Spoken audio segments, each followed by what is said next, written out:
नमस्ते। आखर हिंदी समूह के इस पठन श्रृंखला में मैं प्रेमिका लता आपका स्वागत करती हूँ। आज मैं साईं बाबा उपन्यास के 9वें भाग के 7वें और 8वें दृश्य का पठन करने जा रही हूँ। दृश्य 7। बाबा एक महान योगी भी थे। योग विद्या का समग्र अध्ययन उन्होंने किया था। वे मुश्किल से मुश्किल योग क्रिया सहजता से किया करते थे। एक बार उन्होंने खंड योग का प्रयोग किया। उनका अखंड शरीर खंडित हुआ। हाथ अलग, दोनों पैर शरीर से अलग, शरीर के अन्य अवयव भी अलग अलग हो गए थे। उनके शरीर के सारे भिन्न भिन्न अवयव मंदिर में इधर उधर बिखरे पड़े थे। दूर से वह दृश्य भयानक लग रहा था। तभी एक भोला भक्त वहां पहुंच गया था। रात का समय था। बाकी सारे भक्त चले गए थे।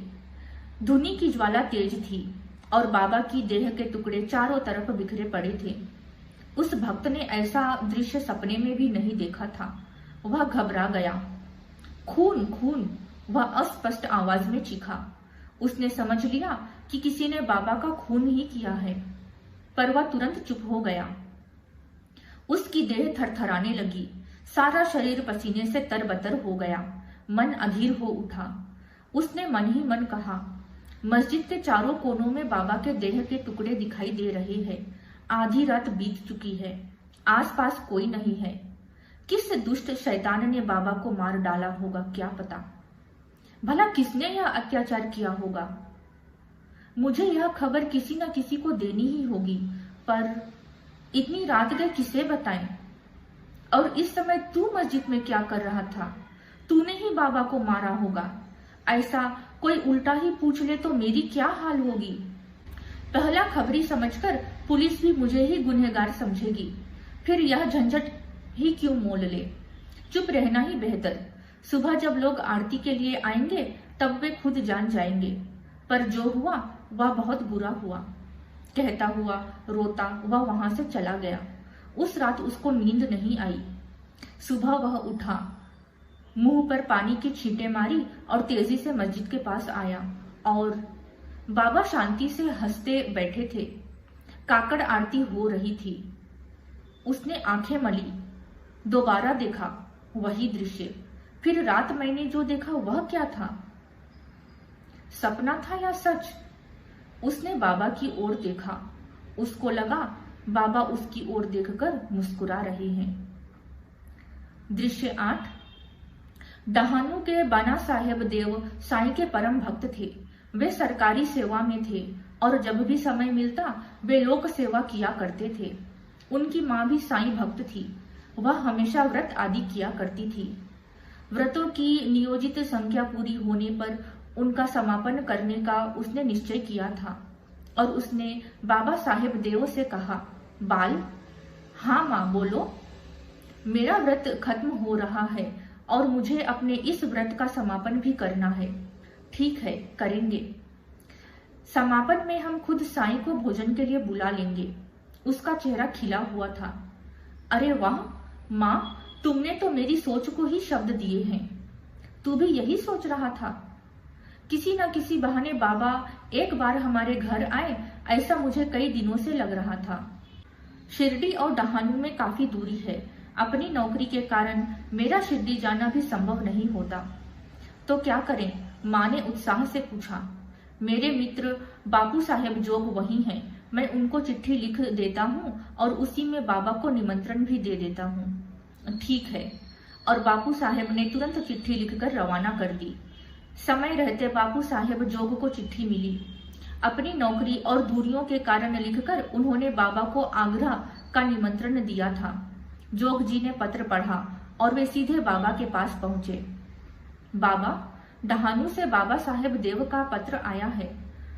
उनकी माताश्री ने व्रत का समापन रखा है और उन्होंने आग्रह पूर्वक आपको वहां आने का निमंत्रण दिया है। मेरी भी आपसे प्रार्थना है कि आप उनका निमंत्रण स्वीकारें। बाबा ने प्रसन्नता से कहा, जो भी मुझे स्मरण करता है मैं भी उसे अक्सर याद करता हूँ। मुझे गाड़ी, घोड़ा, विमान आदि की जरूरत नहीं पड़ती। जो मुझे प्यार से पुकारता है मैं तत्काल उसके पास पहुंच जाता हूँ। जोग, मैं बाबा साहेब का निमंत्रण स्वीकारता हूँ। तुम, मैं और एक अन्य व्यक्ति, ऐसे 3 लोग मिलकर जाएंगे। उसे इसी प्रकार उत्तर लिख देना, वह खुश होगा। बापू साहेब ने इसी आशय का एक खत डहानू भेज दिया। बाला साहेब पत्र का जवाब पाकर खुश हुए। वे जानते थे कि जब बाबा ने आने की बात कही है तो वे जरूर आ जाएंगे। बाबा जो कहते हैं वह कर दिखाते हैं। बाबा निश्चित ही घर आएंगे, इसका उन्हें विश्वास हो गया। उन्होंने जोरदार तैयारी शुरू कर दी, पर बीच बीच में उनको आशंका होती। बाबा तो मात्र 3 गांव के अलावा वे और कहीं नहीं जाते और जब तक कभी गए भी नहीं, फिर इतनी दूर स्थित डहानू आ सकेंगे? उनका मन आशंकित हो उठा, पर तुरंत उन्हें साईं की महिमा का ज्ञान हुआ और सारी शंकाएं दूर हुई। फिर वे कहते, बाबा यानी साक्षात ईश्वर पल भर में सूरज चांद पर भी हो आएंगे। उनके लिए डहानू दूर कैसे हो सकता है? इन्हीं विचारों के साथ उनके मन की निराशा खत्म हुई और वे बेफिक्र होकर अपने काम में लग गए। अपने काम की खातिर जब वे कचहरी जा रहे थे तब रास्ते में एक गाय आई। गाय का यूं सामने आना उनको शुभ शकुन सा लगा। उन्होंने अपनी घोड़ा गाड़ी रोकी और गाय को जाने के लिए रास्ता बना दिया। पर जब उन्होंने उस गाय को निरख कर देखा तो उनको बहुत बुरा लगा। यह गाय एकदम दुर्बल सी लग रही थी। उसकी पसलियां नजर आ रही थी। इस गौ माताओं की क्या दशा हुई? इनके लिए कुछ करना चाहिए। यह विचार उसके मन में आते ही उनको 1 महीने पहले की घटना का स्मरण हो गया। एक साहब उनसे मिलने आया था। वह गौशाला का प्रचारक था और ऐसी ही किसी गाय की संस्था का स्वयंसेवक था। उनकी संस्था की आर्थिक स्थिति भी ही खस्ता थी। उस संस्था के लिए कुछ सहायता मांगने के लिए वह आया था। उसने तब कहा था, आप मामलेदार है और डहानू में आपकी बात का वजन भी है। मैं गौरक्षा का काम करता हूँ। हमारी संस्था की आर्थिक स्थिति बहुत ही खराब है, इसलिए मवेशियों की स्थिति भी कुछ ठीक नहीं है। उनका संरक्षण आवश्यक है। गौरक्षा का यह कार्य जब तक आप हाथ में नहीं लेंगे तब तक मुझ जैसे के हाथ से यह कार्य सिद्ध नहीं हो पाएगा। आप अधिकारी हैं और मैं ऐसा भिखारी। गायों को भूखमरी से बचाने के लिए मैं गांव-गांव भटकता हूँ।